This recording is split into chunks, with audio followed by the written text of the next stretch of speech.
Welcome to Equine Assisted World. I'm your host, Rupert Isaacson, New York Times bestselling author of The Horse Boy, The Long Ride Home and The Healing Land. Before I jump in with today's guest, I just want to say a huge thank you to you, our audience, for helping to make this happen. I have a request. If you like what we do, please like, subscribe, tell a friend. It really helps us get this work done. As you might know from my books, I'm an autism dad. And over the last 20 years, we've developed several equine-assisted, neuroscience-backed certification programs. If you'd like to find out more about them, go to newtrailslearning.com. So without further ado, let's meet today's guest. Welcome back. I'm here with the amazing Crissi McDonald and Mark Rashid. Those of you who listened to our previous podcast know that we ended with talking about really how to achieve softness, and softness being something that isn't just physical, of course, that comes from within. Mark was talking at some length about his relationship with Aikido, for example, and music this way, not just with horsemanship. Crissi echoing many of these sentiments. At the same time, I became anxious. And I thought, well, if I'm becoming anxious, probably other people are anxious too. And the anxiety was, what if I'm not soft enough? And now we've got to be soft. Oh, now we've got to be soft. What if I'm not soft? And it brought to mind, I think we live in a particularly anxious society where in some ways things have never been better. And in some ways, there's never been so much to cause us to feel anxious. And we've never taken, I think, this idea of fairness and ethics to heart, particularly in the horse community, in the way that we have now. It's definitely, I think, unprecedented, really. And at the same time, and that's good, and at the same time, it can cause one to feel anxious, of course, that one's not living up to this. And, should we do anything at all? Should we even go near a horse? Should we even put our fingertips on a horse, let alone our butts, and should we put anything in their mouths, let alone, anything on their noses or anything. And that spiral of anxiety, of course, is not soft, but we're in pursuit of softness. So there's a paradox there. And I'd like to explore that paradox because I think we're all, to some degree, battling with this, or at least dancing with this. And when we have people like Crissi and Mark who have good, incredible things to say on these things, I think it's worth bringing this up because I do think it's a concern, not just for horsemen, but for people who are running programs, equine assisted programs, that sort of thing. We want not just our horses, but the people we're serving to have agency. And at the same time, this can cause anxiety where we end up trying to control that anxiety. So what do we do about that? What do we do about that, guys? Well, I'll jump in. Basically, the idea for us when we talk to folks is oftentimes, especially when we're working with horses and with people, is that the idea is to be as soft as you can be, which may not be as soft as you want to be. And, as, for instance, on a scale from 0 to 10, with 0 being no pressure, as soft as I want to be is maybe a 0.5. But given the circumstances of the day and the situation that I'm in, I might have to go to a 7. But that's as soft as I can be on that day in that situation. The key to that is that we don't bring emotion into the situation. We're just dealing with what's in front of us without making up stories around what we're dealing with or what's going on. Just deal with the situation. And then working on internal softness is really important, I think. And we can talk about that too. But a big part of it for me is being able to control self, having self-control. And I think that's where we get into trouble sometimes, is that we're trying to be soft, but maybe things are escalating, and now I'm at a 7 and I'm out of control. Emotionally, I'm angry or I'm scared or whatever. And it's difficult for situations like that to come back into control. So for me, it's not so much about being, we talk about being soft. The goal might be to be at a 0.5 in everything that I do. And I also have to understand that there may be times where I may have to, because of the situation, I may have to bring that level up. And so that's kind of the way that I would, to start the conversation, that's what I would offer.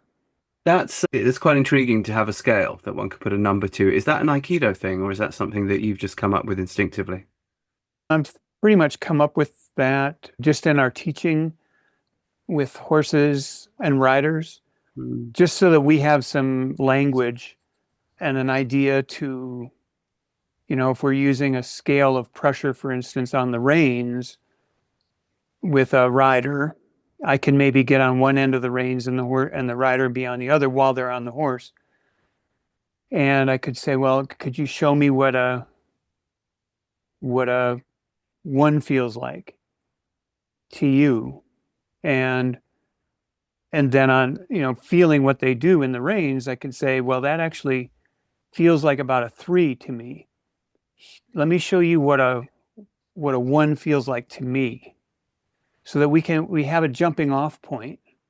And so we can be speaking the same language instead of some arbitrary, speak that, I may understand as one thing and the rider might understand as something completely different.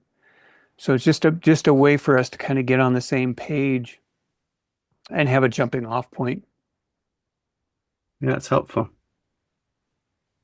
Crissi, softness and the anxieties around it. Yes. So the first thing I thought about was, because we're talking about softness as an internal state, and we're talking about the paradox of also being anxious and having that be an internal state. I completely agree with you that I think these times in our cultures have a lot of anxiety right now. So it's really easy just to be anxious. And it takes practice to not live there. One of the things I like to talk about is anytime we have something going on inside of us, it's like a speed bump. So I get up in the morning and I look at my email and there's someone who's mad. That's a bump, right? And then I come out and I check on the dogs. Maybe one of my dogs isn't doing good. That's a bump. And then I looked at my texts, and then I look at social media, and then, you can see how this starts to snowball. Yeah. And so by the time I get to my horse, I've maybe driven in traffic. I have dealt with other drivers. Maybe I listen to the news, which isn't that great right now. Maybe I've seen an animal on the side of the road that got hit by a car. I mean, it's just that this is life, right? It's messy. And so by the time we get to our horse, we're not traveling along a smooth road anymore. We are constantly going over these speed bumps internally. So I think the practice is when that information, when life hands you these things, is to be able to be aware of it, recognize it, and then try to get yourself back into homeostasis. So, meaning you're not in a panic attack, but you're also not almost falling asleep, right? Your nervous system, from what I understand, I'm not a therapist, but what we're learning from a friend of ours is your nervous system is meant to do this, right? I was under misconception that I always had to be parasympathetic. I always had to be calm. And anytime I felt a blip of anxiety, that was bad. And I had to do something to take it away. And that's really not a complete picture. So I'm learning more about the nervous system states. But before I started learning about this, I would think about the inside of me as how many speed bumps have I gone over before I got to my horse? And how can I smooth that road back out? Because every time we have a speed bump, the horse is trying to communicate, right? And it can't get over that. So it hits this is my feeling. This is a feeling I have. We're working with our horses. We're maybe in a certain state, but we're so tight internally. Maybe we're trying to be soft and we just can't be soft. And oh my God, now I'm not soft. I'm torturing my horse, right?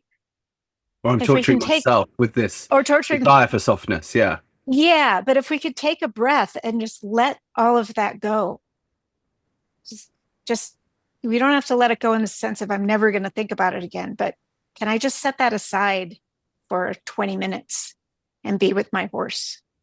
And, I'm not ignoring it. I'm not burying it. But can we kind of let that pass through us instead of sticking inside?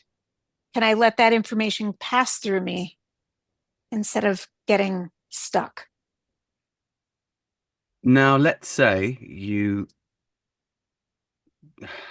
have a mechanism, and let's say it's breathing for that. And you arrive at the place where you keep your horse, because not everyone is lucky enough to keep their horses at home. And then you come in and perhaps you see a face that causes you some anxiety, or someone enters the arena that causes you some anxiety. Perhaps your horse is living in a box and has been stood there for a long time and is full of energy to be expressed and can't be soft because just can't be soft at that moment. So one's own desire for softness, of course, is unable to be met by the horse in that moment. And now I'm anxious about that, and I'm anxious about these other people, and I'm anxious about.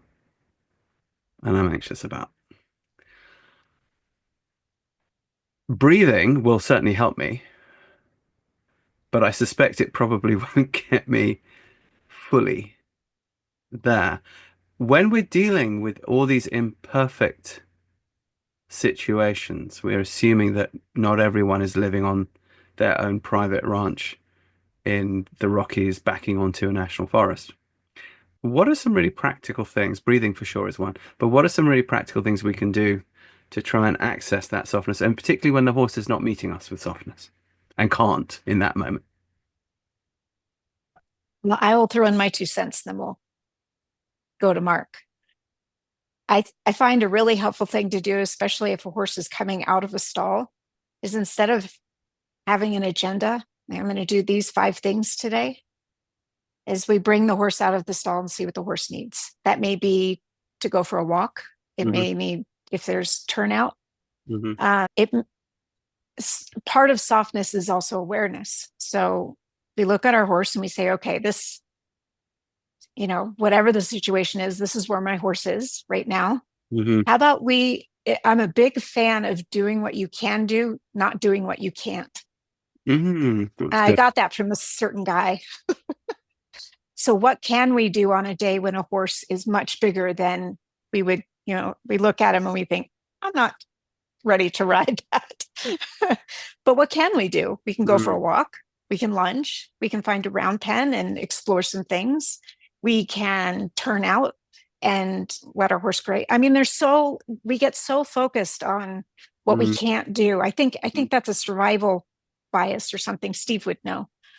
But we get so focused on what we can't do that we lose sight of what we can. And there's always something we can do. Even if we just spend an hour walking our horse around the property and the horse ends up feeling softer, less worried, that's a good day. That's quality over quantity. Right? Yeah, So I'd agree. that's my thought. Mark? Well, I think the question really needs to be, how do I get into a state where those things don't bother me so much? And, for me, I try to live my life in a certain way to where I don't get anxious very often. That doesn't say that I don't, but it doesn't happen very often. And most of the time, it's just one of my practices is to look at things for what they are and not worry so much about building stories around things. And that's, for me, that's been a really important step in not just horsemanship, but life in general. So that not everything has the same level of importance. So forgetting the milk at the grocery store for a lot of folks has the same importance as getting into a fender bender in the parking lot of the grocery store, or it's unbalanced. For me, it's an unbalanced way of being and going through the day. So, being able to see things for what they are instead of, taking everything so seriously. There are some things that need to be taken seriously, but you can still do that in a calm state of mind from an internal. So for me, it starts with, how are we living our life? Because, you made a really good point in that we basically live in a low-level state of panic. Yeah. I'd say that's true for most people. And we allow that. That's a choice we make. So, yeah, I mean, the world is what the world is. And it's like Crissi mentioned, the news, watching the news.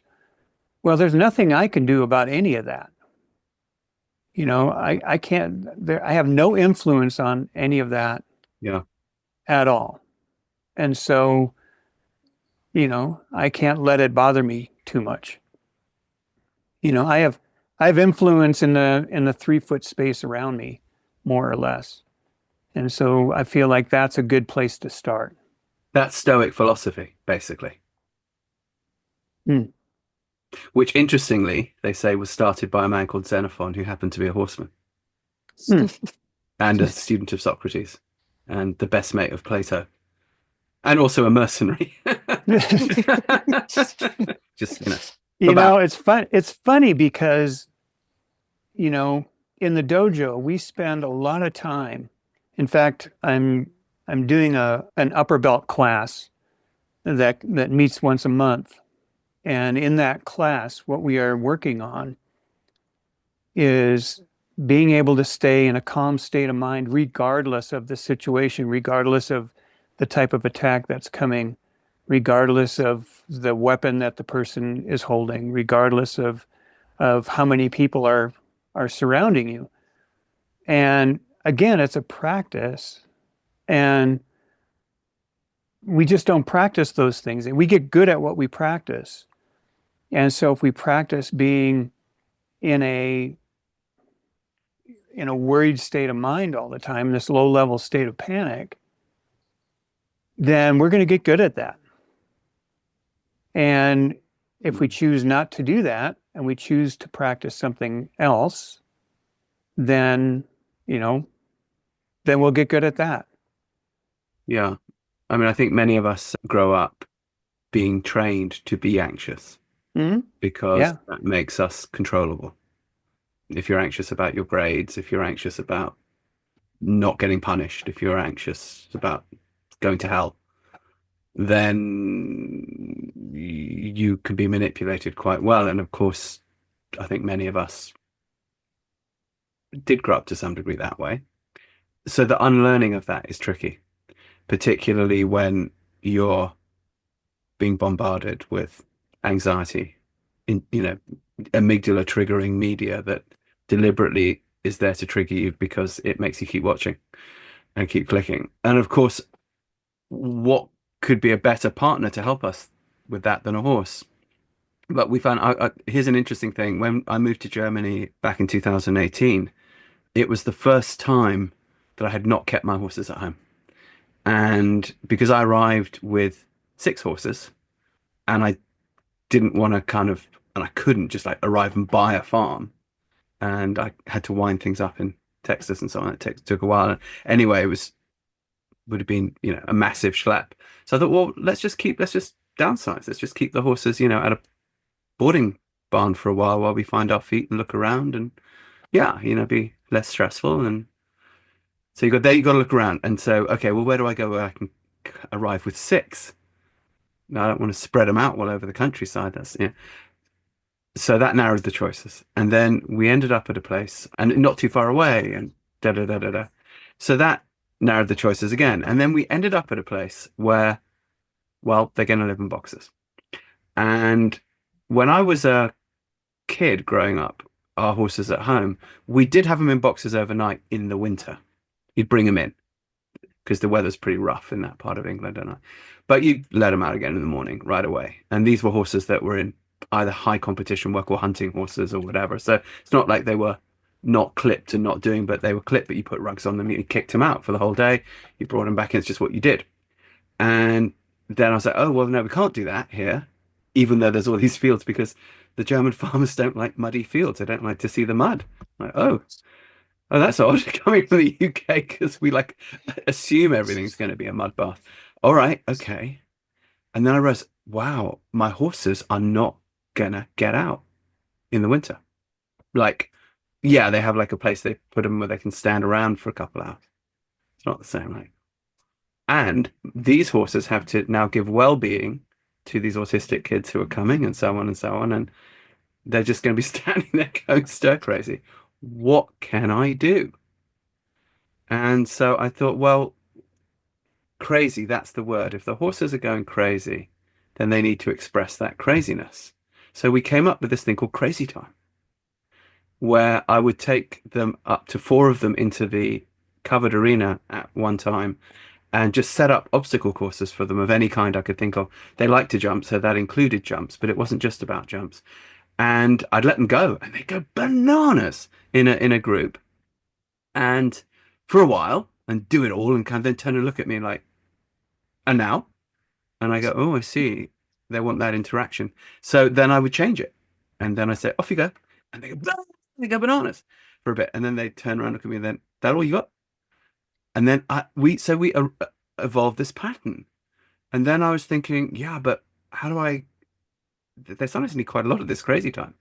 And then after that, they got so many endorphins, they're actually quite happy to stand and chill for a bit. But then, of course, the regular work starts. But this is time consuming. And then I thought, so they're anxious again, right? Time conflict. And then I was like, well, hold on. Why don't I get my kids to do the Crazy Time? Why don't the clients come and do the Crazy Time with the horses? And, oh, this is good. Horsemanship and, team building, got to build the thing and so on. And then, oh, but I'm under pressure because I'm also supposed to be teaching these kids stuff like maths and things like anxiety. And I'm like, well, hold on.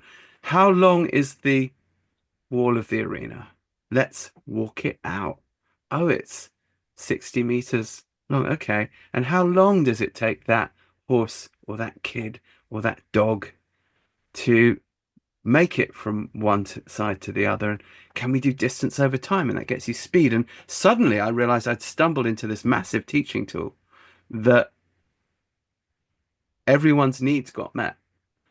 And it happened because I had ended up in this really imperfect situation, got very anxious about it.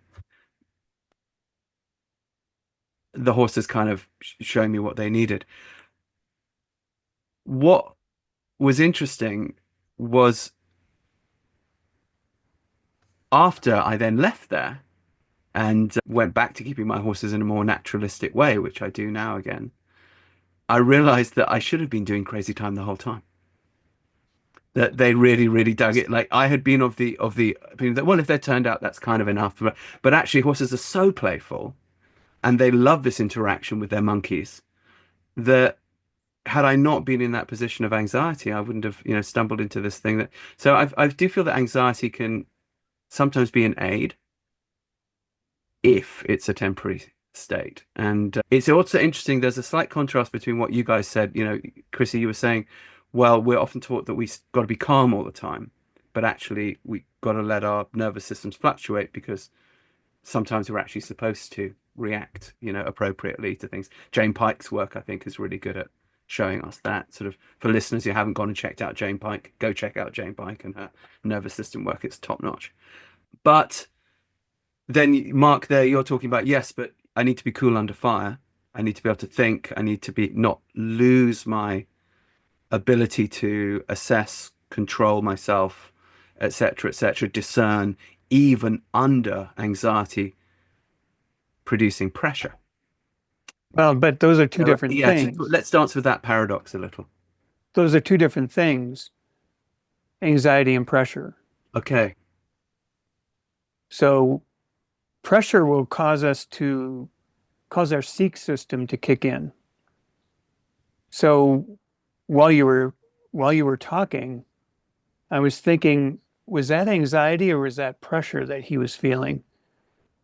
Anxiety a lot of times doesn't allow us to think. True. It puts us in a different state of mind. That's the amygdala and cortisol, right? Right. Yeah. And so, but pressure is a different thing. Pressure causes the seek system to kick in so that we search for answers. So we look for a release. It's kind of a different ball game. Anxiety, But pressure can produce anxiety, no? Enough, yeah. Enough of it, yeah. And without us being able to deal with it in some kind of positive and productive way.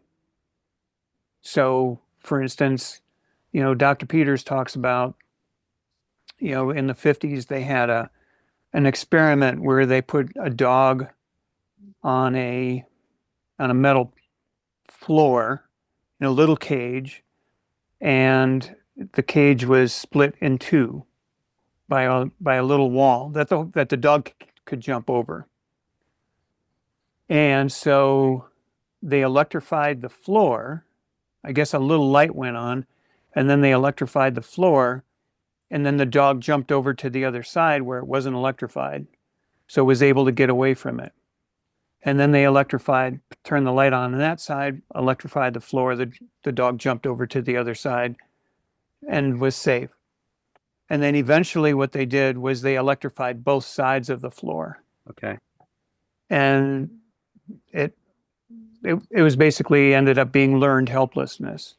So the dog just sat in the corner and peed on itself and shook, and which is one of the reasons they don't do experiments like that anymore. But that's pressure to the point where we can't deal with it anymore. And the vast majority of situations that we are in day to day don't have that level of pressure. Mm. We allow ourselves to feel that much pressure, but and that's kind of what I was talking about before. Is this a friend of ours talks about it in terms of, is this a situation or is this an emergency? Yeah, is it an event or an emergency? An event or an emergency. Yeah. And the problem is that we see too many things as emergencies when they're actually just events. Mm. So that's very true. So that's why, while you were talking, I was thinking, I wonder if that was actually anxiety or if it was pressure, because you were able to come up with solutions pretty quickly, it sounds like. Well, it's interesting that what you were talking about with, which I said, well, that's Stoicism, Stoic philosophy. One of the things that actually helped me come up with that, and it's a Stoic saying, and I don't know whether it's Epictetus or whether it's Marcus Aurelius or both or what, but it's one of them, I think. And I've often found this one is really helpful when I'm freaking out, is this doesn't have to be something. It's only something if I make it something. Mhm. which I think could be qualified with, this could appear to be something, Mhm. but it may not be something if I take a second look.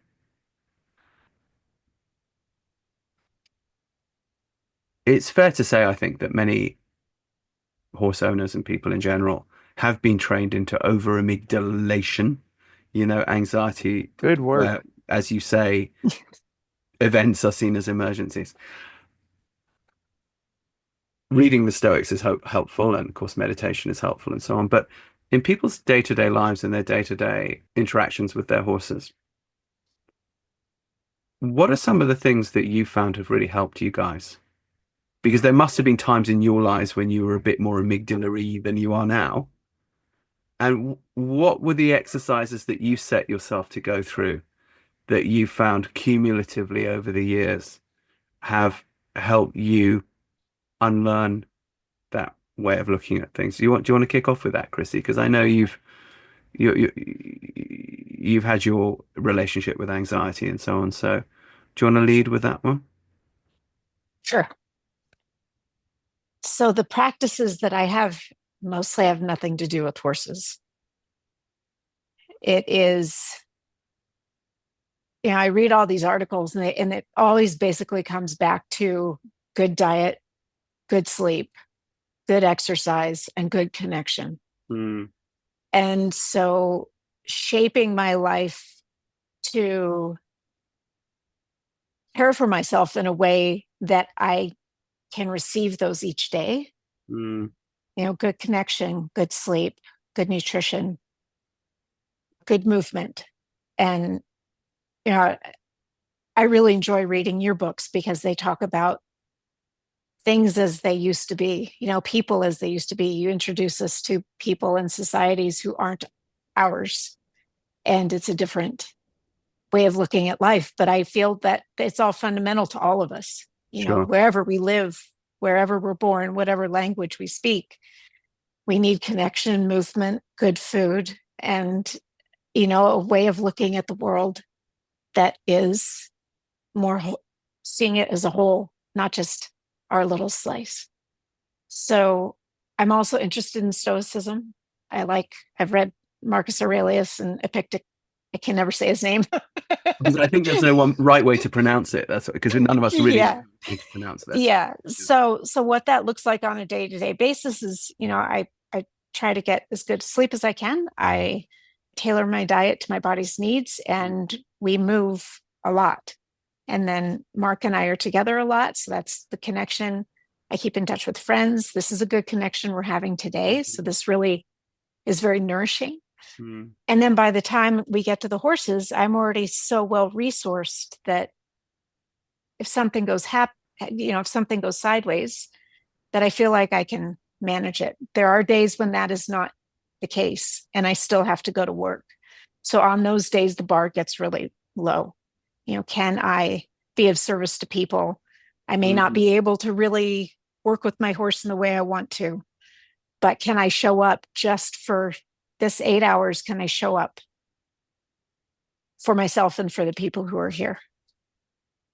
So most of the practices have nothing to do with horses. It's like what Mark was saying before, is how do we live our lives? And then how do we take that to our horse? And I'm saying this in about 5 minutes, but in actuality, it's been about 20 years that I have put together this way of going, or this way of being, that works for me. And it's not as though it got rid of anxiety. I just have a less contentious relationship with it now. Right. Yeah. And right now, what I'm doing is exploring creativity. So I just ordered watercolors and paints and paper, and I've been drawing, and I've been reading about how creativity can actually take us out of our amygdala. So, and all this too from your work with As the kids. Confucius said, for happiness, practice the arts.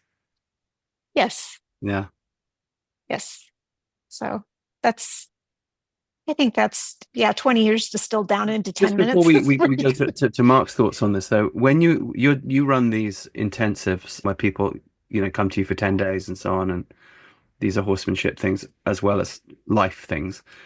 So a lot of these people of course, are coming with anxiety because they're coming out of the world that we live in. So what are your, when you meet them, you say, okay, for this 8 hours, here I am, I'm available. What's your, do you have some starting rituals? Well, the first thing we do is we start in the dojo. So there's Okay. movement and breathing. And the major component of our time with people is verbally and non-verbally reassuring them that they're safe. I mean, as safe as you can be with horses, but it's creating an environment where they are safe to express themselves. It's the same thing we want for horses. Mm. So there's joking and laughter and reassurance and, letting people know that everything's okay, that it's going to be fine. And then we have a meeting in the afternoon, and we've had several meetings like this recently where we'll go around and ask people, what would you like to do while you're here? Mm. And you can feel the anxiety. My horse doesn't do this thing and I need him to do this thing, or my horse, when he goes to canter, he bucks and I've come off 6 times and I broke, you go Right, and these are around and you genuine can, concerns, right? Yeah, yeah, and there's 12 people there, and you can just feel the anxiety churning through the Mm. room.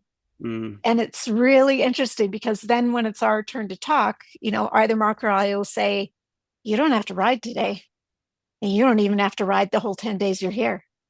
If you feel safe on the ground and you and your horse are doing great, stay on the ground. And the whole, you can feel the whole room go, oh, thank God. Mm. It's really, really interesting how it's the pressure, right? The pressure that then we take into anxiety. I'm here for 10 days. I made the space, I paid the money, and I need to get stuff done. And what we come in and say is it doesn't have to be that way. Right. Well, of course, you have that little bit of anxiety in the back of your mind going, well, gosh, I hope I give these people value for money. And, if they come here, am I going to give them what they need? And, and I certainly go through that Yes. in clinicking. Yes, I do too. Yeah. What do you do about that? So, for I do example, my you can say to best. somebody, look, you don't have to ride, but they really, really want to. And you know that if they go away without having ridden, they will be disappointed. But it might be the right thing for them not to. Not easy. Not easy.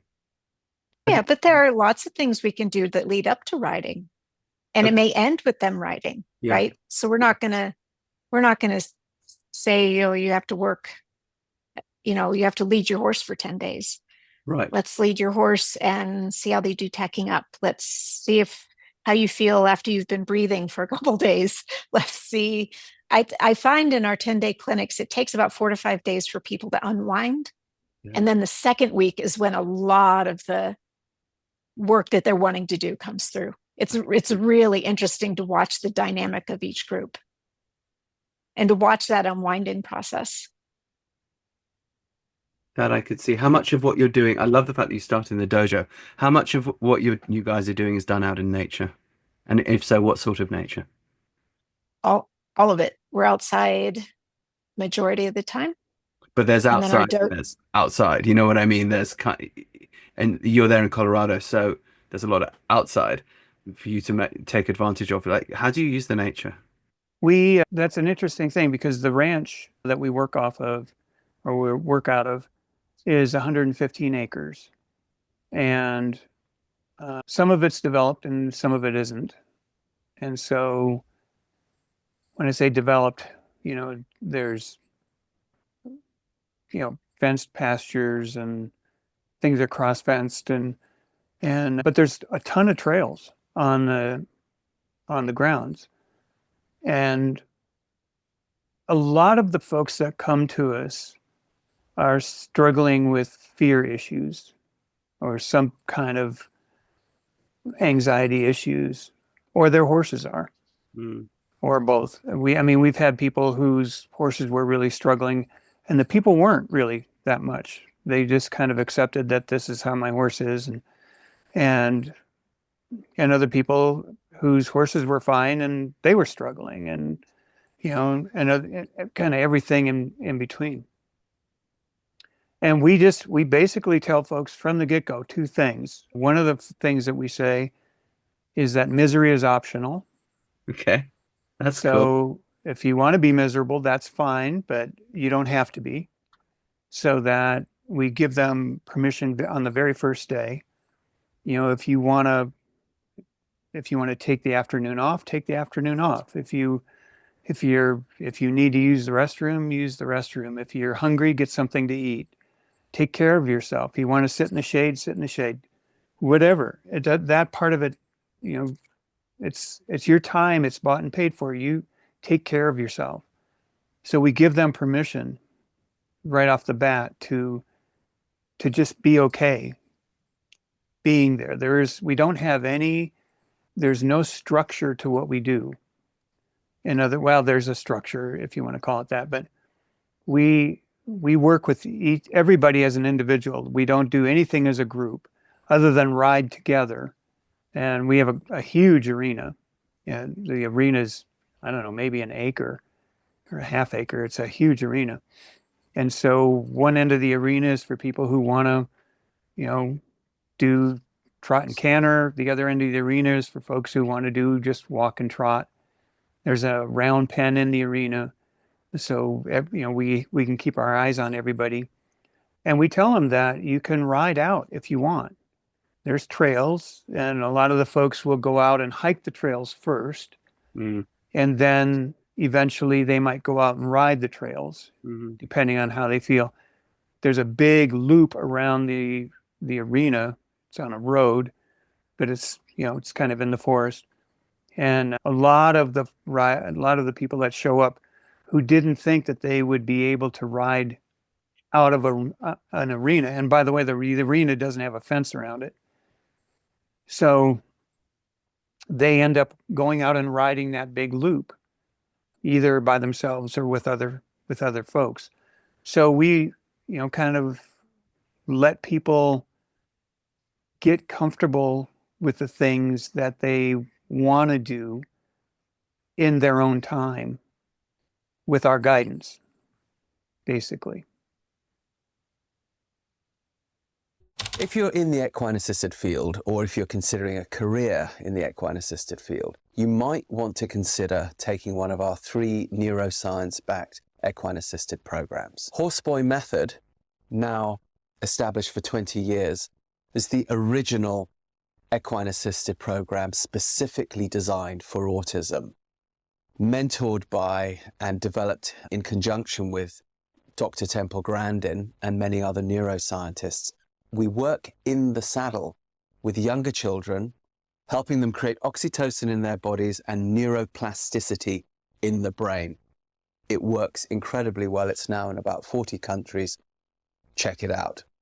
If you're working without horses, you might want to look at movement method, which gets a very, very similar effect, but can also be applied in schools, in homes. If you're working with families, you can give them really tangible exercises to do at home that will create neuroplasticity when they're not with you.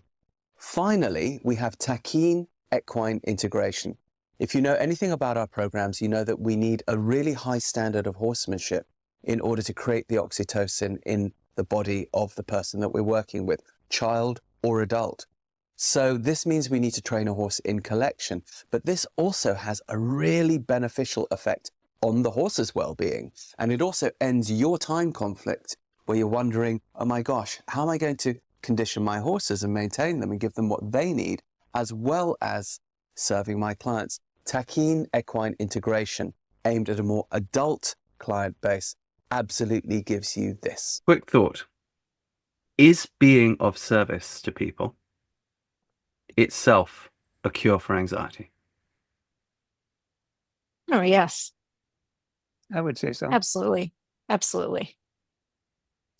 And therefore, presumably, back to your point, to one's horse as well, showing up and, okay, maybe I can't do that thing I was planning to do, but what does my horse need? And if A big part of what we do is that people will come in with an agenda, and we will help them understand where their horse actually is. And these are maybe the limitations that your horse has physically or emotionally or whatever it is. Mm. And then they learn how to deal with those things, either with other professionals that are on the ranch at the time. We have an amazing holistic vet that is there most of the time when we're there, and is able to step in and help people with their horses. This vet is just living there or comes in specifically for your workshops, or?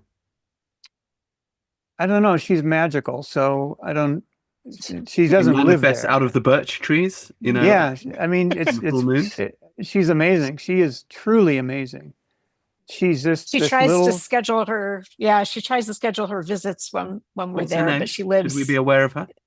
Yes, her name is Dr. Janet Varhus.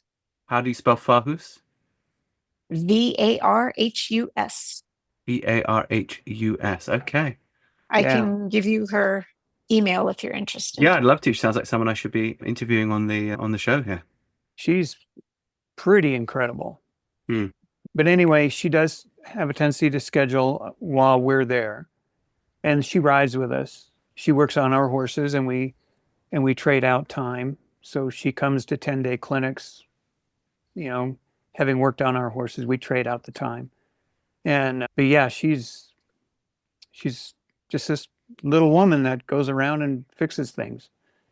So, but anyway, that's part of the thing. It's but it's not.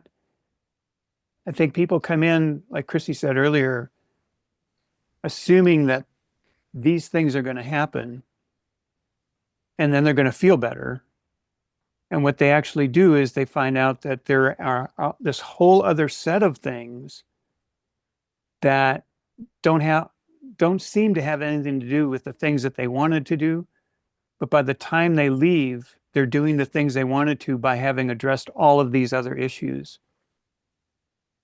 Yeah. So, that's kind of our focus is, okay, what's the real issue here? And then is there some way we can address that? Is everyone coming with a quote unquote dilemma or problem, or are some people just coming for the crack? Well, I come for the crack. I know that. No, I would say there's probably a majority of, I would say if we have 10 riders, I would say maybe 8 of the 10 might have some kind of an issue that they're struggling with. That has brought them to you, that they've made the decision to come to you because of this. Right. So interesting. And a lot of society to some degree has brought them to you. Yeah. Yeah. Yeah. And a lot of folks come from overseas, or they come from the other end of the country, and they don't bring their horses.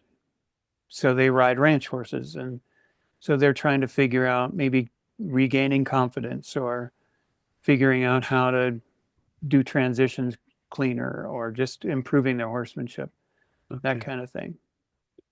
Yeah, it's interesting. I just wrote down as you were saying that we get into horses in the first place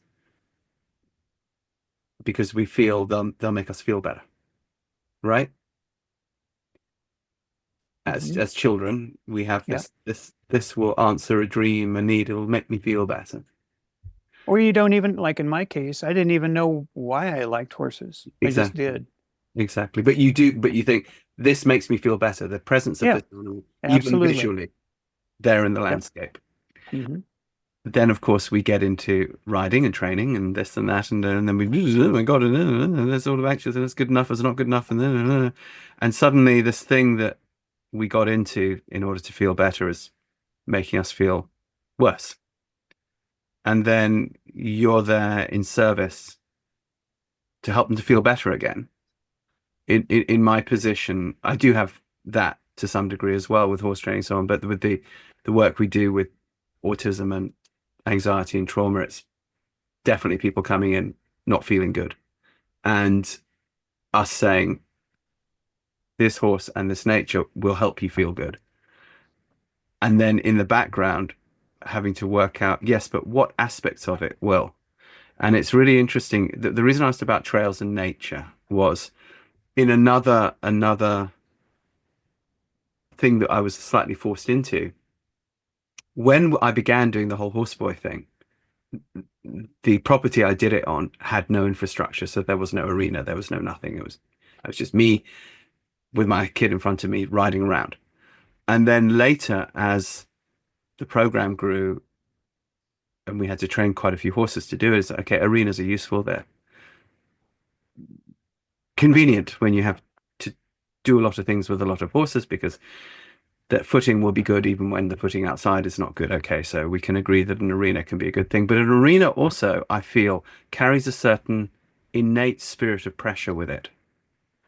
And because you think about what goes on in arenas, it's focused attention, isn't it? And you also think the arena, like the Roman arena, gladiatorial combat, people being put to death, eaten by lions, highly stressful events. And although I suppose if you're the public eating popcorn watching it, perhaps not. And they're butchered to make a Roman holiday, that Lord Byron poem, The Dying Bull. But I think inevitably, as soon as you enter an arena, you feel this. So we deliberately built our arena, our covered arena in Texas, because we needed shade, man, because it was, what Texas is like. So we built a cover, but it was only a cover, and it was open at the side, so you could see into the woods, and the kids could like hop off the horse and go off into the woods. And then we realized we needed to build trails that were circular loops, because we had kids that were runners, and they wouldn't run into a wall of vegetation. They sort of would, but they'd loop back, so you could like position someone there and, oh, hey, how's it going? And the kid would just run back to you. Then when we came here, the amazing thing about Germany was access. If you see it, you can ride it and walk it. No one's going to come with a gun and run you off. It's absolutely amazing. I've never experienced trail riding like this before. Sometimes the weather can be quite bad in the winter. So there I'm in the arena, but now I'm sharing the arena with sometimes rather grumpy German people and then I'm thinking, oh gosh, now how am I going to keep this kid emotionally safe? Well, I got to go back out on the trail. And then coming to the realization, oh my gosh, well, if autism is, the difficulty with the relationship with the exterior world, auto, the Greek word for the self, autoism, selfism, locked within the self, what am I doing in this arena? I need to be out there where planet Earth is, where all the things that this exterior world, to the point that now, even with the dressage, our entire thing is done in nature. It's just like, we call it dressage in nature. It's like, I'm not saying we'll never go into an arena, but it will be this much of the time. Everything else that we'll do, even if it's like the piaffe, passage, pirouette, tempi changey stuff, we're going to do it out there. And why are we going to do it out there? Because it's going to chill us out. And the horses have a tendency to go forward out there anyway, but they're happy, we're engaged. But without, even as naturey as I am, without the kids kind of almost forcing me into that position, I wouldn't have come to the obvious conclusion that, well, maybe it feels better out there. And then things like dressage, which can sometimes make people feel worse because of some anxieties that can come along with them, you can allay that by just going where you feel better.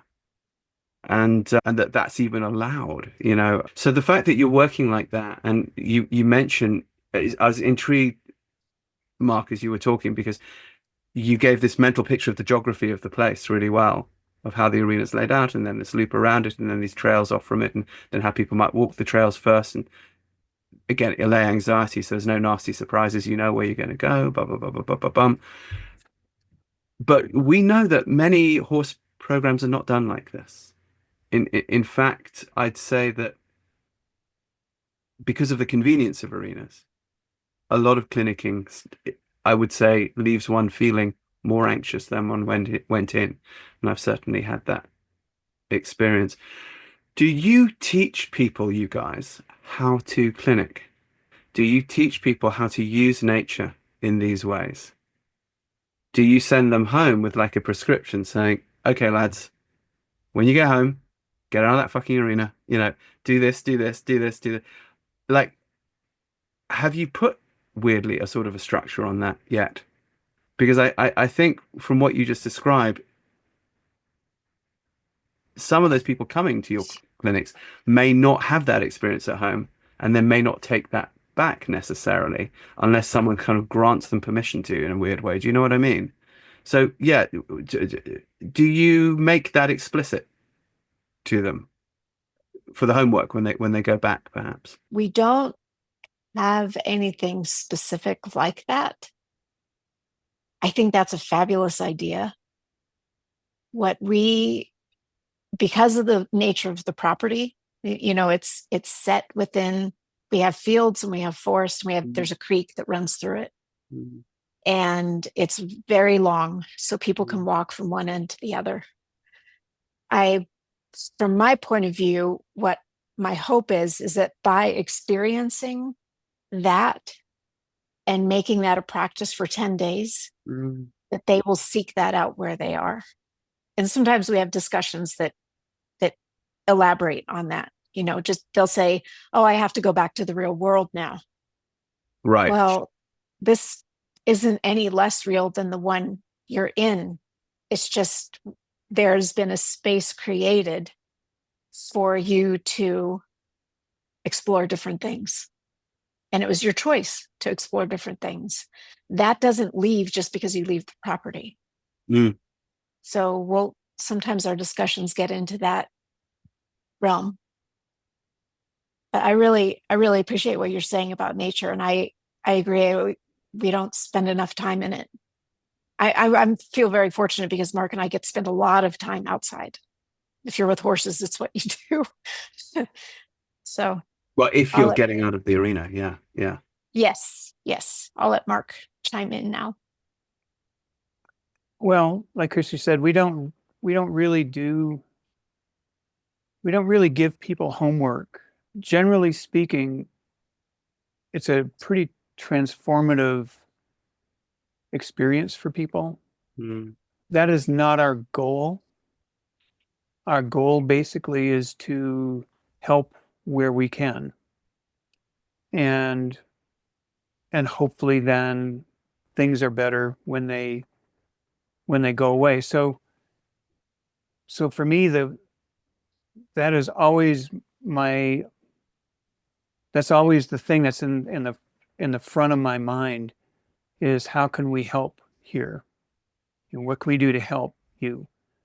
And we have assistant instructors, and every day we get together with them at the end of the day, and we talk about, okay, who did we get to?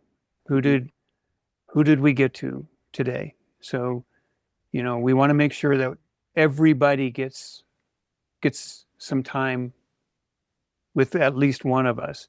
But we basically just go from one student to the next student. We just rotate all of us through.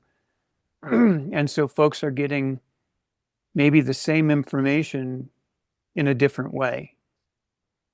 And so something that I might say might not resonate, but something that Crissi says, basically going in the same direction, might resonate instead.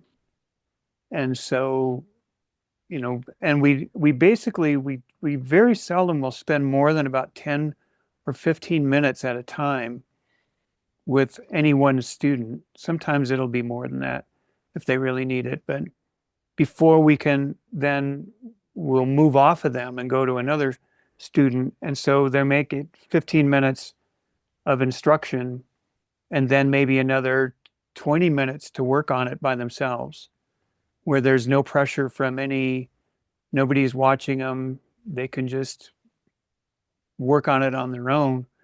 And then just as they start feeling a little overwhelmed, somebody shows up. And one of the instructors will show up, give them another 10 minutes, and then they get to do. And so that's kind of how it works with us. It's very low pressure of any kind, really, other than the pressure that folks are feeling. But even that starts to dissipate within the first few days, usually. Plus we spend the first 3 mornings in the dojo, and that just getting people back in their bodies makes a big difference. you said we don't really have a structure, and then you said, well, actually, we do have a structure. And then what you've described actually does sound quite structured. But what I think perhaps I'm getting from that is what you're saying is the structure is not presented in a pressureful way. Can you talk to me about structure? How you got, because without structure, one is lost. You know, everything does have structures. Nature has structures. What structures do you have? And have you evolved them? And have you evolved them not to feel pressureful? Well, it's interesting because one of the things we tell folks is that softness without structure is not softness. I'm not sure what it is, but it's not softness. So there has to be, even with softness, there has to be structure. So, you know, we can just say, you know, how many muscles are you using to pick your coffee cup off the table? You know, if you're using more muscle than you need to use to pick that cup up, you're not soft. Right. But there's, even if you're only using the muscles you need, there's still structure there so that you can pick the coffee cup up. So that's the first thing, is that I couldn't agree more that there's structure in everything, including softness. And Ooh, so, okay, the structure of softness. yes. Talk, yeah, please, more. Well, when we very first started this conversation, one of the things that you mentioned was, am I soft enough? Mm, And so people will have a tendency to take that to the extreme where they're not, for instance, even picking their reins up yeah. because they feel that's you know, so they put a big loop in their reins and that's them having soft hands. But it's not, it's just that having a big loop in their reins. Soft hands is the ability to pick up the reins and feel all the way through the horse, through the reins, to me. The problem I think that a lot of folks have is that they either use too much tension, pressure, or they don't use enough. Mm, And so instead of saying to somebody, just turn your reins loose, and then that's soft, well, you might be soft, but there's no structure there. There's no right. And then, connection. of course, if you do move your hand, it's like an amplifying wave. Yeah. By the time it does actually hit the horse's mouth, it's a Oh, big yeah. I mean, movement. you've got so much momentum picked Yeah. up. You know, you've got 3 feet of rein there. Yeah. You got to take up 3 feet of slack. You're just gonna magnify the issue. Yeah. So, you know, there are times where we'll say that let's shorten your reins. Mm, I'm not saying get in your horse's mouth. I'm just saying get closer. And then, like we talked about earlier, we'll spend time with them, feeling each other through the reins, mm. with myself maybe on one side, them on the other. And I can't tell you how many times I've heard somebody say that was so subtle. I never knew that it could be that subtle. You know, when we're talking about a release, Mm. for instance, and a release, a lot of folks have been taught to just throw the reins away. Right. And in fact, that's effectively what the word in English means, almost a complete letting Right, go. It's a deceptive word, release, really. right. But the release can be something as small as feeling Mm, the tension in a muscle mm, relaxing a little bit. mm. And but you can't do that. You can't feel that if you aren't there. Yeah. You can't feel that ever so slightly, that horse trying to relax that muscle just that little bit. You can't feel it. So that's when we're talking about softness with structure. Mm. It's about actually stepping in and becoming part of the situation. And that's what I think one of the problems that, I wouldn't say it's a problem, but it's one of the things I think that folks struggle with is that I think that, you're in a situation and what you want to do is you want to keep the situation at arm's length. And you're outside of the situation. You're putting yourself outside of the situation. But by stepping into the situation, now you can become part of it. And now you have some, you can offer some direction. You can help when you're in. It's really difficult to do when you're outside. Not sure if that answered your question or not, but It does. It just raises some more questions, which I'm going to pose. Yeah. Crissi. So I'll start with the mundane, if you will, structure. So breakfast is at 8. Dojo is 9 I to was going to 12. ask because I need to know. Yeah, this is like the structure, right, of the 10-day clinic. And then we have lunch from 12 to 1, and then we're with our horses from about 1 to 3:30, and then we have a meeting at the end of the day, and we talk to everybody about what they learned and what they like to work on the next day, and we answer questions. So that's the structure. And Mark and I are pretty good at keeping that the structure of the structure. We don't often run over. We keep things flowing through the day so people can have the experience they need to have. But within that, there are a billion permutations of what can happen. People could be in the dojo for an hour, but then they need a break. They could be in the dojo all morning, but then they don't want to start riding right at 1 o'clock. They want to let their lunch settle. So within the structure, like Mark was saying, misery is optional.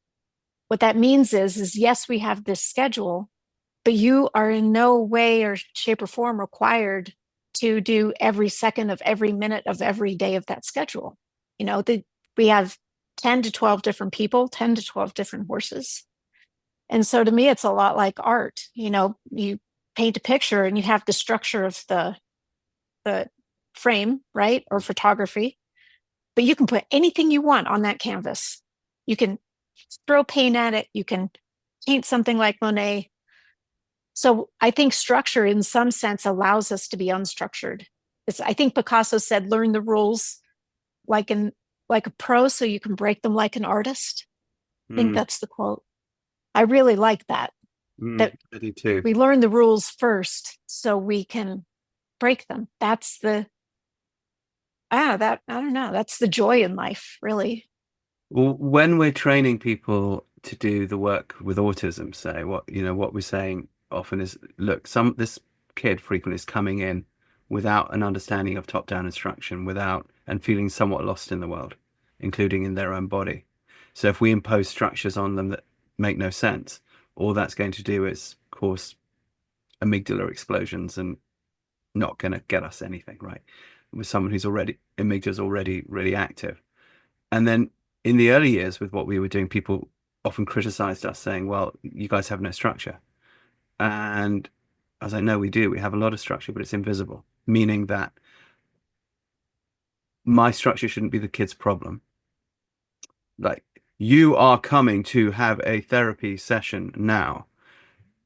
That's not a nice message for a kid, because that's saying to the kid, you need therapy. There's something wrong with you. I've never yet met a kid that said, I want therapy. I've met kids that say they'd like to play. So we call them play dates. Mm-hmm. So there's a structure right there, which is to choose a different language that sounds less shaming, I don't know, or less shit, and then within that structure, we have these guidelines. And the first one is follow the child. And there's kind of 3 main ways of doing this, but without that, you have nothing. But that is a guideline. That is a structure. That is a compass. So, but of course, following the child might mean, say, the kid gets up on the horse 10 seconds and wants down again, or takes 3 months to get on a horse, or never gets on a horse. Doesn't matter. What we're after is neuroplasticity. We can do more than horses. But if we use the horse, it's good to use it in a certain way that seems to optimize it. So here's the structure. So I'm often trying to get the message across that a structure should be invisible. Like, for example, let's look at Mark. Mark has a structure. He's got a skeleton, and he's also got these muscles, and he's got these arteries and veins and nervous system and a lymphatic system, and things are moving around in very kind of an ordered way.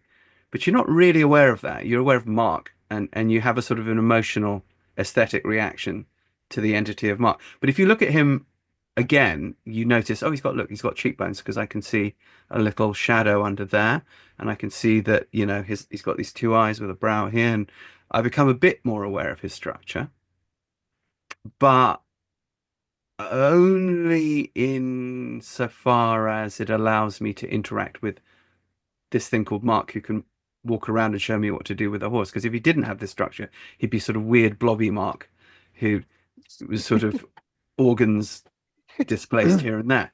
Boneless chicken Mark. Indeed. With, you know, maybe after a long hot bath, I don't know, a bottle of whiskey, I don't know, but yeah. But then they also say, well, they need boundaries. And I say, yeah, but people so often forget that, or seem to assume that a boundary means a barrier. Mhm. And the problem with barriers, I've always found, is that they don't work. I mean, you shut the door, I can kick it down. You get behind a wall, I can blow it up. You build a fence, I can jump it, or that's quite fun actually. And I can certainly break it. A window, break that and probably hurt myself at the same time. So barriers almost invite the challenge of, I want to bust that, because we have this innate desire for freedom. But I feel like a boundary is like, say, an epidermis, like this thing I've got. If as I drink more beer, it expands with me. When I go on the dry for a little bit, it sort of contracts with me a bit. If I cut it, it heals itself. If I go out on a hot day, it will let enough moisture through to cool me. But if I go out on a cold day, it will close off enough to keep my heat in. But it's very porous, and it's a cell membrane, you know, and elastic to cope with things. And of course, in the horse world, as well as in the therapy world, we're often told, no, there are these very, very rigid rules. And even within dressage, you know, the first, they've got the training scale, 6-point training scale. The first one is rhythm. Everyone agrees on that, blah, blah. And then everyone forgets the second one. The second one is relaxation. It's like, where did that go? You know, it's Yes. like, where did that go? Yeah. Well, I can find it more easily in the forest than I can in the arena. So maybe it's there, but it's certainly not there without someone yelling at me.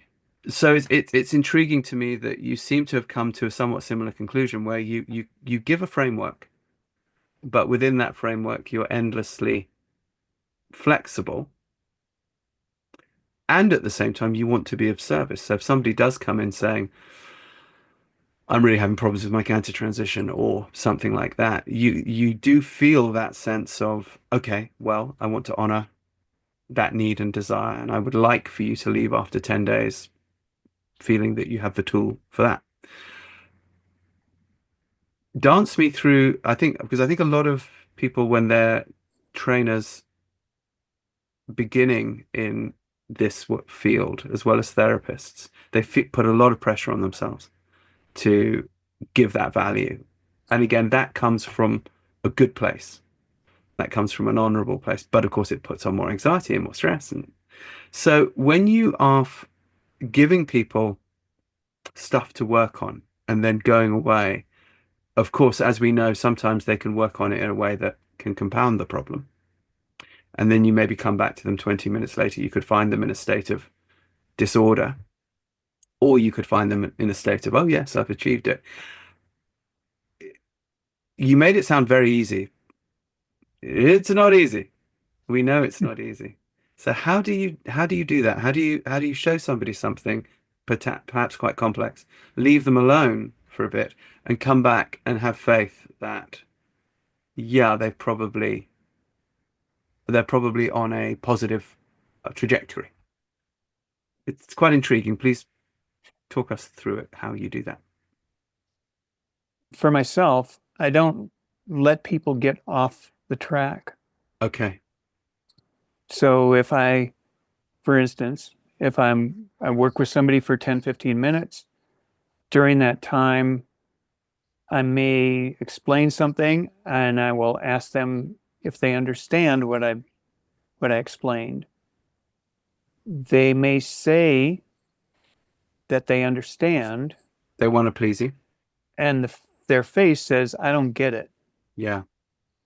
And I will oftentimes I'll say that, Okay. in a kind of in a joking way. I'll say, "Well, I heard you say yes, but your face says no. So which one of these is, well, I don't really get that one part. Okay. All right. Well, let's go over it." Right. And we explain to people that it's important that if you're not getting something, make sure to let one of us know, because it doesn't help for you to be a little bit lost and then get off track. And then, and then we spend 3 days trying to get you back. But in general, what I will do is usually we're either horseback or on foot, depending on the day. And so what we might work with somebody, they say they get it, looks like they get it. They'll go off. And while I'm working with the next person, I will be keeping an eye on that person. Okay. And if it looks like we're getting off track, I will excuse myself from this person and go back. Or if there's somebody closer that isn't doing something, I might, say their name, one of the instructors, and then I will say the name of the person. And that's all I'll say.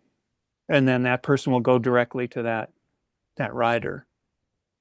So we have ways that we kind of work around those things so that people never really get off track too far. We try not to let that happen too much if we can help it. Yeah, that's fair. Crissi.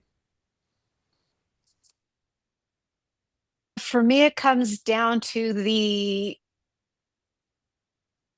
innate belief that we are all capable Mm. and we can all learn. Mm. I have such faith, especially people who show up to our clinics. They, for the most part, are so open. They come, they want to learn something. Maybe they have an issue, maybe they don't. But that desire to improve themselves so that they can have a better relationship with their horse, Rupert, that's what keeps me going. Mm-hmm. That is people showing up saying, I'm doing this thing and I know I'm doing this thing, but I don't know how to not do this thing. Mm. And I'm hoping for some ideas, or I'm hoping for some help. And so, when you work a lot, it sounds, you probably work with adults too, but you probably work with more kids, way more kids than I'd we say do. honestly, it's half and half, because we have this other program called Techian, which is all adults. So Okay. Yeah. Adult learning is very different. Yeah. We have so much more internal baggage, like anxiety and What? comparing ourselves. And why is a thumbs up coming on my screen as you said we all have baggage? It's just, we have all these speed bumps in ourselves, right? We're like, oh, I've been riding for 20 years, but I can't do X or whatever it is. It's a lot of what Mark and I do is just tell people, you're okay. Yeah. Your horse is fine. Here's some things that we can tweak. Yeah. Maybe get your horse some body work. Maybe you get some body work. When it comes right down to it, we create an atmosphere of it's going to be fine. We'll figure it out. Whatever it is, we're here to help. And I have a lot of faith in that. Does that mean that sometimes after I'm teaching, I go, I don't think I made a damn bit of difference? That I will have days when I give my best and it doesn't feel like it's enough. And those are the days when I really have to practice. If they didn't get it from me, they will have gotten it from another instructor or Mark. That it is not solely my job to give them the perfect piece of information. It's my job to show up. If you're a horse nerd, and if you're on this podcast, I'm guessing you are, then you've probably also always wondered a little bit about the old master's system of dressage training. If you go and check out our Helios Harmony program, we outline there step by step exactly how to train your horse from the ground to become the dressage horse of your dreams in a way that absolutely serves the physical, mental, and emotional well-being of the horse and the rider. Intrigued? Like to know more? Go to our website, heliosharmony.com. Check out the free introduction course. Take it from there. That does help. I guess that brings us to the question of tribe. You know, one of the things when I'm teaching the horse training stuff, the dressage stuff, is I point out to people that whole system was evolved by tribes on the steppe. And it was families, you know, grandma and granddad are directing it, mum and dad are sort of doing it, and the kids are helping. And it's a cyclical thing, intergenerational. And if one goes to, so we now have this program called Riots and creating a Riots Club, RIATS. Riding is a team / tribal sport, and that all of the fancy stuff, if you go to any of the sort of famous dressage schools in the world, what you'll see is a bunch of blokes, now also women, working together. It's usually 2 to 3 per horse at a time with the young horses, because one person can take the front part, one person can take the back part, one person can take the middle, and it helps the horse to understand more fluidly and quicker. But that's just simply the old way off the step, now being done in fancy clothes. And when I realized that, I was like, oh my gosh, of course. So if someone comes to my stable, I can't say who trained any one of our horses. I know that we did, but there is a conception, as you know, within the horse world that the responsibility is on you as the horse trainer. It's a lot of pressure to somehow train your horse, when in the ancient world, no one did it like that. It just didn't happen that way. And that the more effective you get at it, where you're like, well, I guess I could do that, yeah, if I had to, you realize that's a last resort, not a first resort. But it's very difficult because people are in isolation. And even if they're in a boarding barn, they might be in isolation. One can be in isolation and still be surrounded by people. It seems that what you're doing is actually giving people that tribal context. And where we began, I'm not saying it's the only thing you're doing, but one of the great things you're doing is that where we began this conversation with softness, it's easier to feel soft when you're getting oxytocin and support from a good group of community. You mentioned community, you know, and connection. Again, is this explicit in the teachings? When I know you say you don't want to give people homework, but they are going to go away, you know, back to their real world. And often that real world is somewhat isolated, right? And what they found with you is that connection. Do you talk about that and how to find that? Mark, do you want to kick off with that? Because a lot of people do feel they're on their own, and that sort of are on their own. Yeah. Well, yeah, I mean, a lot of the folks that come to us do feel that way. And, you know, when they come in, and everybody's perfect strangers. Well, nobody's perfect, but nobody knows anybody else when they come in. And, you know, and I'm sure that you've experienced this too, but by the time they leave, you know, they've got lifelong friends. Yeah. And they stay connected that way. Yeah. And that's, you know, they'll be at lunchtime, we all have lunch together, and, you know, they'll be putting, you know, their emails in a group thing, you know, and right. So the tribe finds itself, basically. Yeah. Yeah. You know, that is not something that we even think about doing when they come in. And it just organically happens. Mm-hmm. And I think it helps that, you know, we're talking about like-minded people that are coming in. These are folks that maybe, like you say, felt isolated And then, it reminds me a lot of the summit that we were all at Yeah. with Warwick Summit, where we all came in as individuals and we left as friends. Mm. And, and we've stayed in contact Mm. and that kind of thing. And I know for myself, I kind of felt isolated in what I was doing and how I was doing it, and have felt that way for a long time. Yeah. But after that, it felt like, I don't feel that way so much anymore. Mm.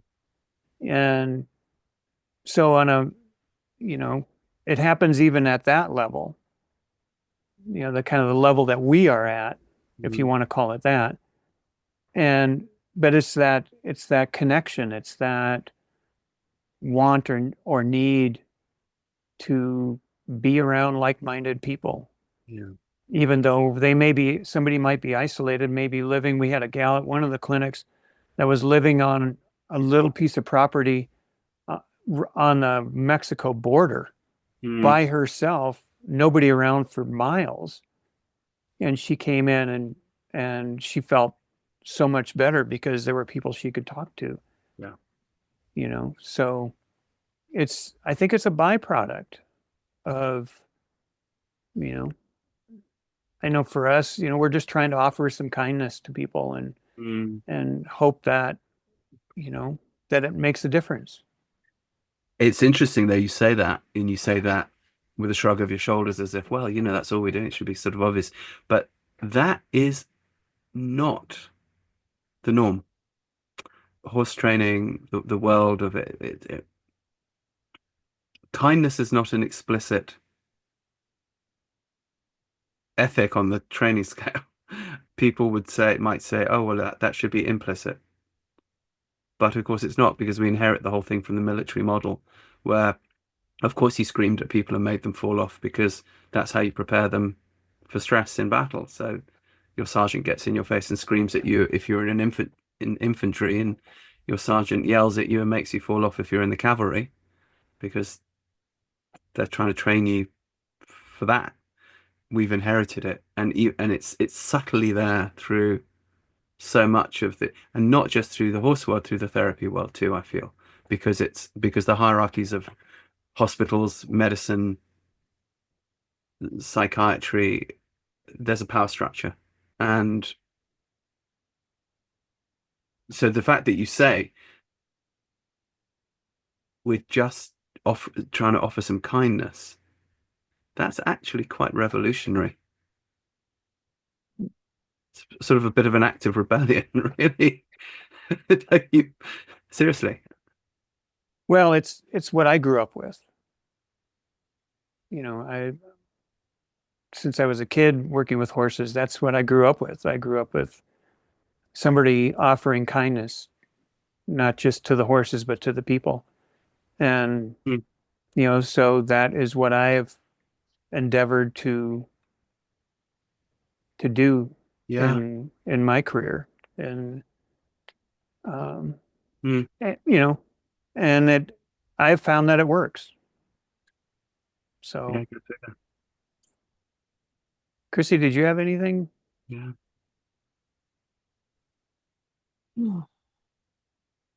I love this talk about tribe and community, because it's not in my consciousness. What little I know about it, I've probably read in your books, Rupert. But I like the idea that, because I know as people, we are community, connection, tribal beings, no matter how we insist. Yeah. Even if we live in a high rise in New York, we can't escape our evolution and how we're put together. And I'm really enjoying this discussion about how, we create community, or we create this tribe, even if it's only for 10 days. But sometimes those connections last for years between people. And, Mark and I have nothing to do with that. That's the people coming together and finding each other. And that is another favorite part of my job, is watching friendships form from people who never would have met otherwise. You have someone from California and someone from Vermont, and now they're friends. I mean, we need that. We need that in the world. And so to me, yes, it's a horse clinic, and it's also more than that. Yeah, it's interesting. You were talking earlier about showing up and say, well, what does my horse need today? Can I do that? And now we're at, what does the human need today? Mm-hmm. And maybe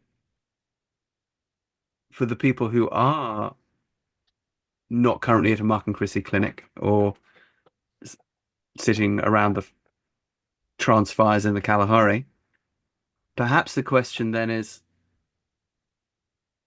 how can the horse and this equestrian life serve you? This thing of, what do you need today? So, for example, I often think I used to often think that I needed to go and work on something with my horse. But I always knew in the back of my mind that if I went out for a trail ride and popped a fence or two, I would feel really good. And if I did this difficult technical thing, I might or might not. And I made a separation in my mind between those two things. And then I realized, that's stupid. Why can't I do the technical thing on the trail? And why can't I bring a sense of the trail into the arena? So, and again, it was autism that helped me with this. We were working in Ireland with this amazing man called David Doyle, who I hope you meet one day, who is also an autism dad,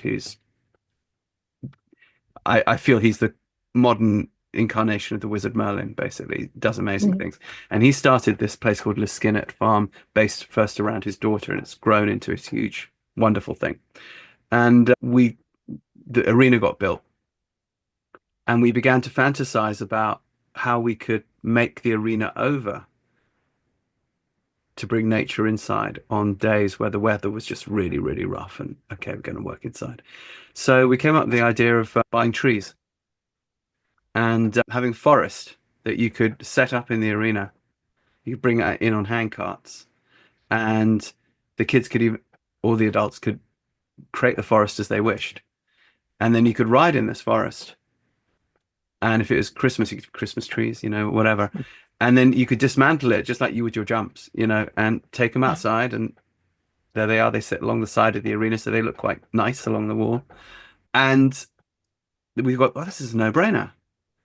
And then we went from there to, but what if the arena was a beach, and setting up couches and throw down a rug and having a little cast iron thing where you could put a fire in, and while horsey stuff or therapy stuff is going on around, and this is a no-brainer.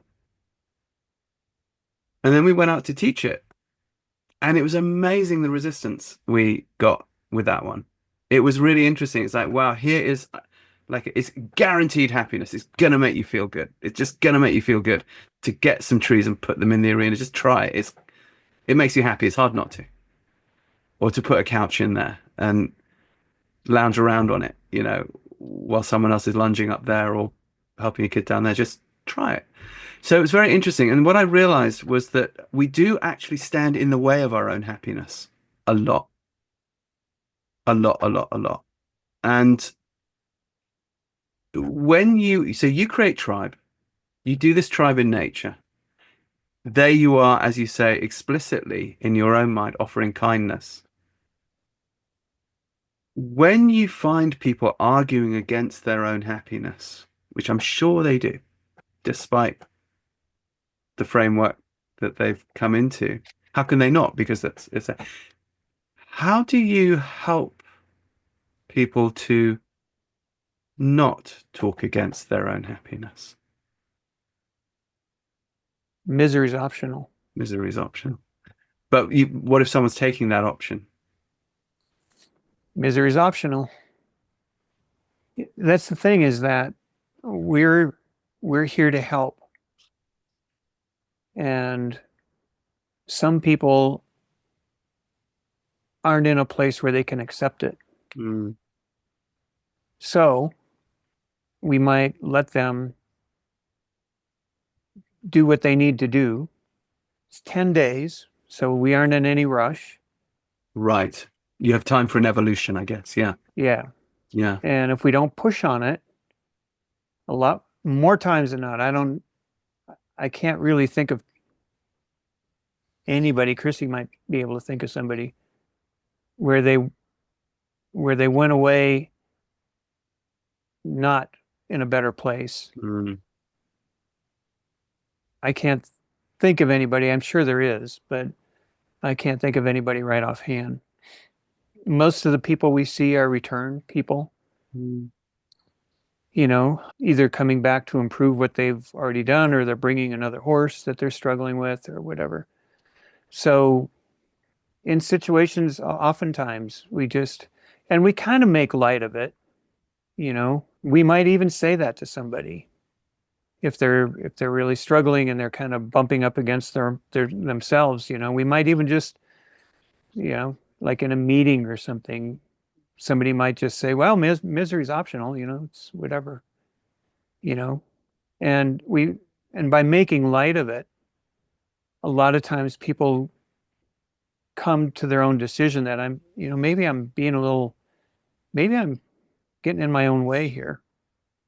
And then they're able to kind of open up and feel a little better.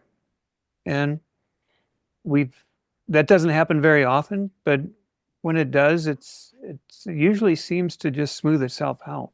I don't know, Crissi, do you have anything that you would say about that?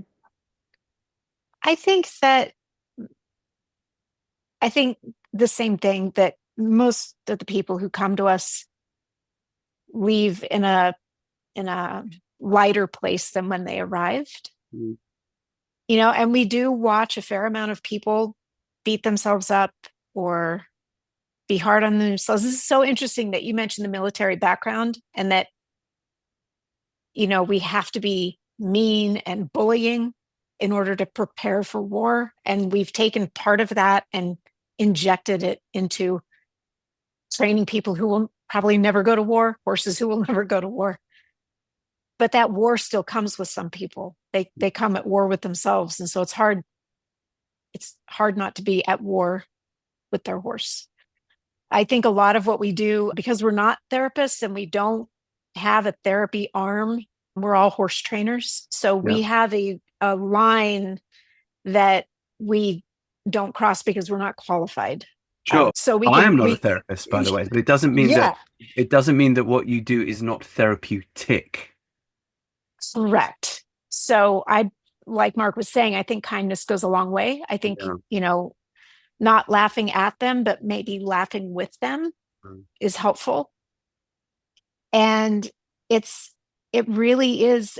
Mark and I are always saying, you know, it's going to be okay. We'll figure this out.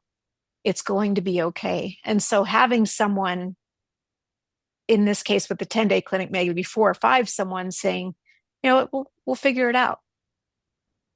That alone, I think, takes away some of that dynamic. Yes, that sort of feeling of, look, I absolutely believe in you. And And just by saying it's an inclusive thing, you know. You're not in this by yourself here. You know, we're all in it together. So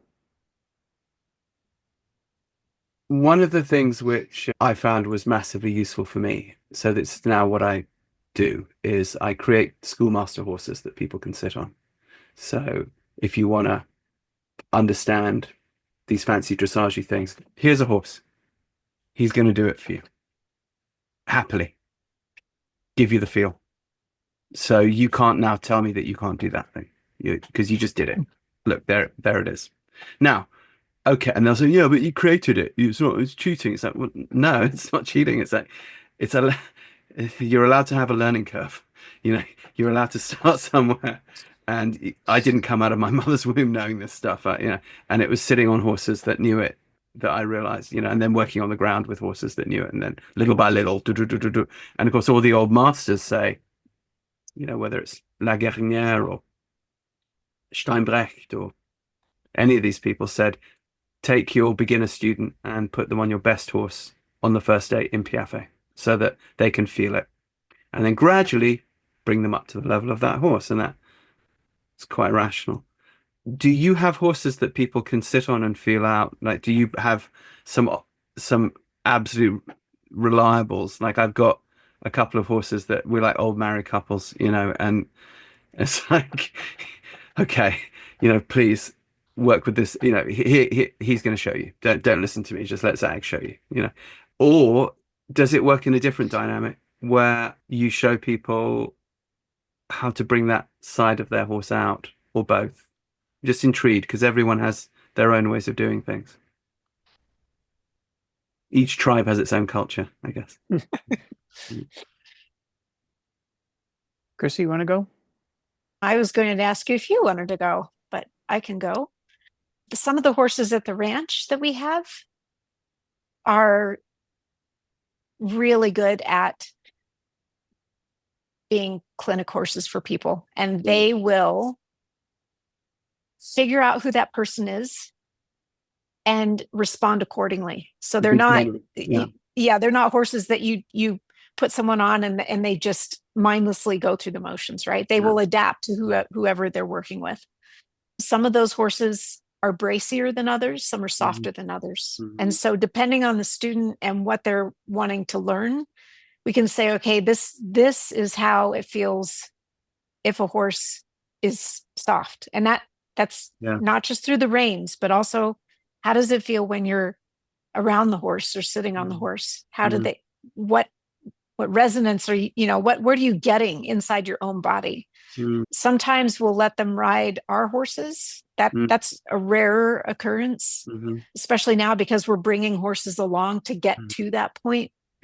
But yes, we do have some horses where we can say, all right, here's a horse who's bracy, maybe similar to your horse, and we can show you how to help soften that brace, or kind of on this horse, and then you can take it back to your horse.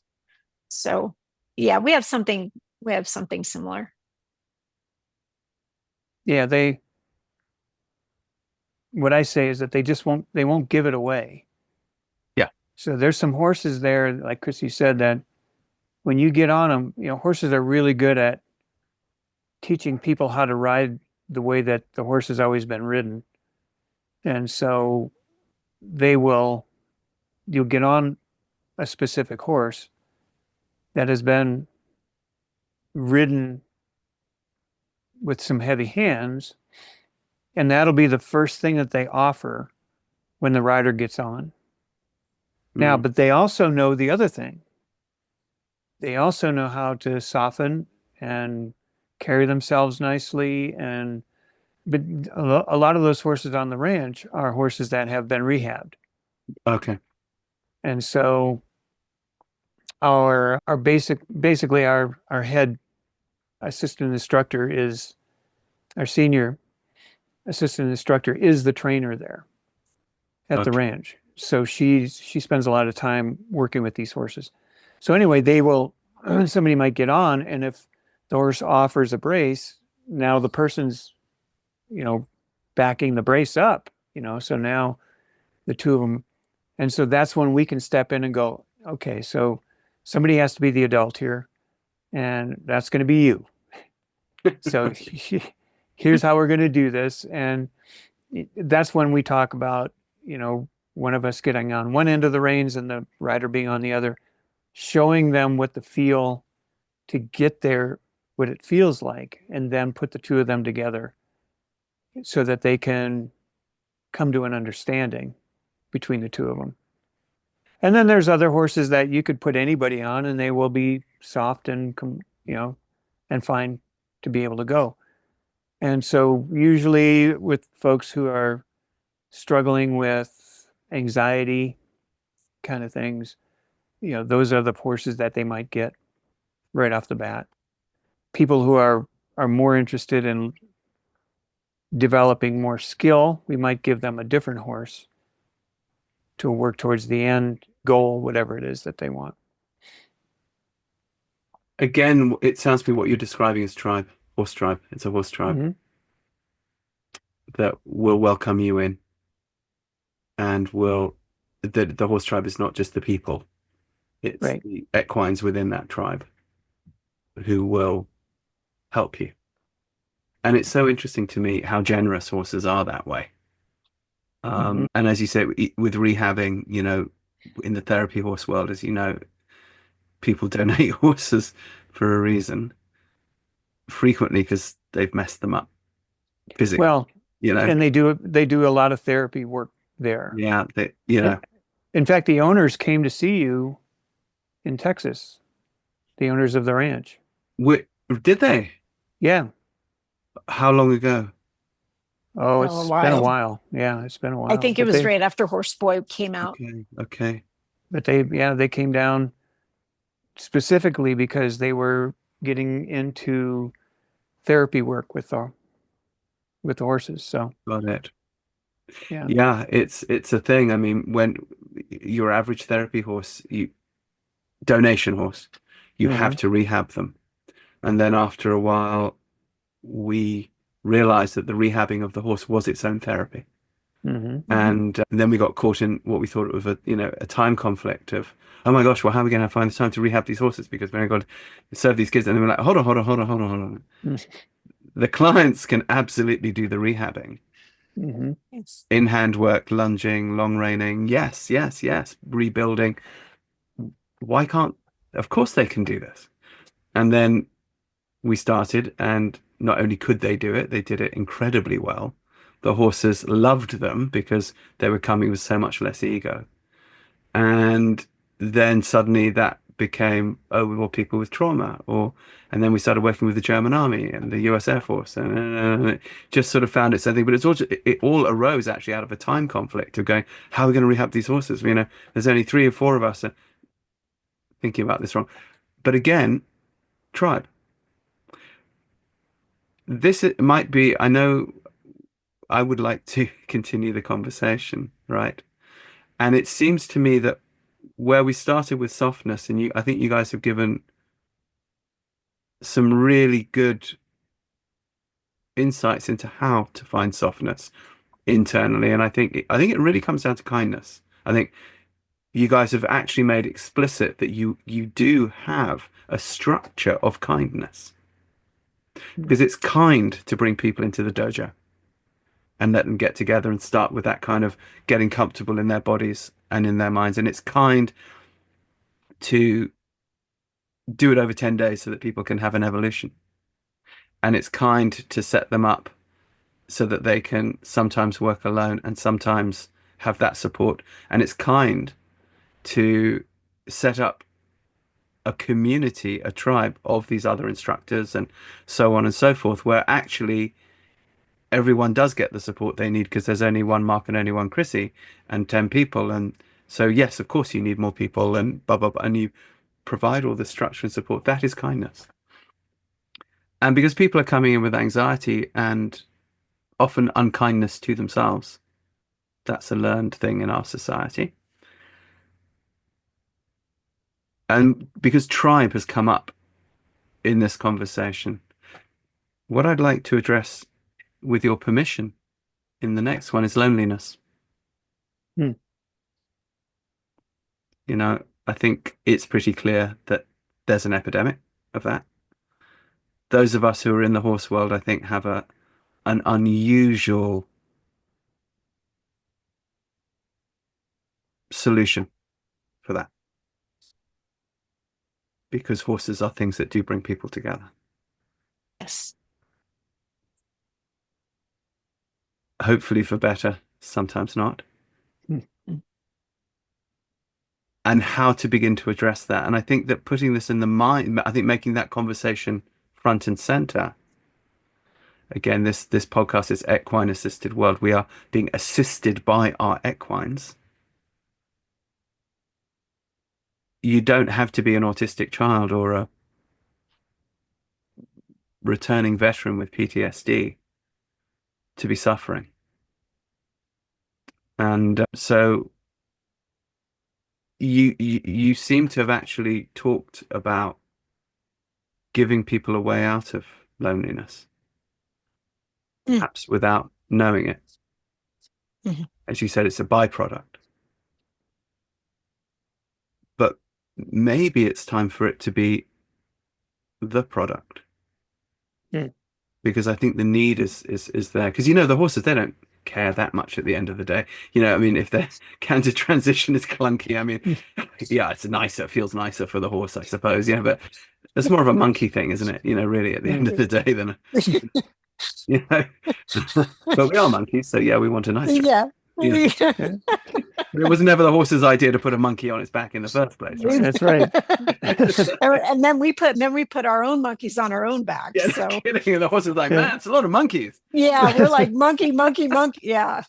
Yeah, horses are saints. Oh my God, I got some letters of apology to write to some horses. Sorry for all those monkeys I brought. You know, Rupert, I wanted to remark before I forget. I wanted to remark on, you said that when you would go to barns and you would say, take a tree and put it in the arena. You know, make this a place where you can explore different things and different textures and sights, and how much resistance there was to that. It is so indicative to me that we've lost the spirit of play and curiosity. Absolutely. We- And the we go to- resistance to happiness at all. Because Yeah. it's unfamiliar. It's become Yeah. unfamiliar. And Well, it's fear- like the curiosity goes out the window, and curiosity and play. And that's also endemic to us. You know, we're talking about loneliness and how we block ourselves from happiness, but we have things that are factory installed. You know, we come into the world with curiosity and play, and to hear that is actively pushed against is really, you know, what a remark on how we are, not only as a society, but as horse people. You know, it's got to be serious, and we've got to learn the right way. Like you said, this canter to bar, it has to be within 0.5 strides, and the horse is going, you know. So it's very interesting to me that you mentioned that story. That it's so clear about, Well, we get good at what we practice. Yeah. we're going to be serious with horses, you know. Oh, and I've been so guilty of that, you know. Oh, I have too. Yeah. Absolutely. I'm And not just with everything in my life, you know, I've done that. yeah. But of We've course, all the done thing that. when you do it to your horses, after a certain time, you kind of have to notice that they're not happy and you're pissing them off, you know. And when you've got that, when you've noticed that, you can't unnotice it, you know. Mhm. I think for a while one can actually be happily blind. I think I was for a long time, and then I went through a period of really not wanting to admit that I ever did anything wrong, you know. And then finally going, oh man, I think I'm pissing this. Oh fuck. Yeah. You know, all right, what do I do? Yes, I did that too. I went from joyful and curious and loving horses into it's very serious, and they've got to carry their head a certain way, and you use this equipment and you do this to make them go. And it got very serious for a while. And then I started looking at the horses, and my heart was breaking, because this is not the vision I imagined in my head, you know, tail ringing and ears back and everything tight. And then you go the other way, and you're like, okay, we were talking about this earlier. I'm not going to do anything. Yeah. Well, that's an option. I don't know that it was it's an helpful for me. extreme. It's an extreme. It's an extreme, right? And how often do we find happiness or joy at extremes? I think We might find control. Yes, there can be a misdiagnosis of effort as stress. So now one thinks of, well, any effort is stress, and that's, well, yeah, I suppose. But I mean, if I walk to the top of the mountain because I chose to walk to the top of the mountain, there's some stress I go through to get to the top of the mountain. But there's, I guess, agency in that, and it also there's endorphins, and it feels good. So, you know, when one then gets into the conversation, you know, I'm often in this conversation, for example, about side reins. I use them because I need to build muscle. I use them for about 15 minutes to build muscle. So when I go and lift some weights or something, or do some, well, not as often as I should, but yeah, I accept that there'll be some effort there for a short time and then not. Or I could sort of do that until I drop, or keep that thing on that horse for an hour and a half, you know. no, okay. There's a reasonable thing. As one my biggest teacher is Luis Valenza. He always pointed out, he said, Rupert, no one ever invented a so-called gadget to mess a horse up. People actually only invented those things to help matters out. However, one can use anything in an abusive way. I could take this t-shirt off and strangle Yes. myself with it. You know, I could drive my car into a crowd of people, or I could Yes. drive somebody to the hospital. You know, that how you use the bit can be object of torture, or it can be something that actually releases the jaw if someone shows you how to. Right. So all of these. So, you know, increasingly, however, polarization and extremism is something we see everywhere. It's not just in the horse world, and I think we certainly can see it happening in the world. And what does that do but breed isolation and loneliness? You know, I'm now in the against side reins group. I'm in the pro side reins group. I'm in the, you know, I'm the blue, I'm the red, I'm the this, I'm the that. I'm a you guys suck and you know, and you got a bunch of horses going, whoa, look at the monkeys just like chatting, you know. They're going to let us in the field yet? Yeah. Oy vey. Oy vey. Yeah, we would love to chat with you again, because I feel like there's a whole different Yeah. Well, I do think topic to it comes down discuss. to loneliness, though, and because there's, as you say, Mark, misery is optional, but you don't always know that you're taking that option, because that you may be so conditioned into that option that you don't know that there is another option, or you might not even recognize misery as misery. Again, Yeah, with horses. it becomes the way you go. Yeah. Yeah. So, you know, goes back to you get good at what you practice. And as Jane Pike would say, you know, like you pick up the nervous system of your parents, and if your parents walk around like that, looking a bit defeated, you will. If your parents walk around like that, you will. You know, because you're just going to observe, your nervous system will follow what it sees. And however, it's malleable and one can recreate it. And I would say that that's the business that you all are in. And you happen to use ponies for that, as well as Aikido and art and music and tribe. So Indeed. can we come back and talk about loneliness and kindness? Love to. Okay. Yeah. Absolutely. So listeners, for those of you who have not yet listened to the previous conversation that we've had, you will not know necessarily Mark and Crissi's website and how to get in them. So please, will you tell people how to get in contact with you and how to come and do your workshops? Yes. So my website is CrissyMcDonald.com, CrissyMcDonald. And Mark's is MarkRashid.com, MarkRashid. Our clinic schedule is on Mark's site. So if you click on the link at the top, you'll see that. We also have other resources such as an online classroom, and we have a monthly teeny tiny little newsletter that goes out. So super. That's how you can get in touch with us. And if they go to one of your Mark's or yours, they could end up with both of you in the same place. Yes. Right. And the For name a package deal.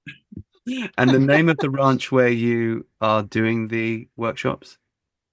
Happy Dog Happy Ranch. Dog Ranch. Yeah. Such a And it's in beautiful name. Sedalia, Colorado. Not a bad place to go. Yeah. Indeed. Yeah. All right, my friends. Well, thank you. Thank you again.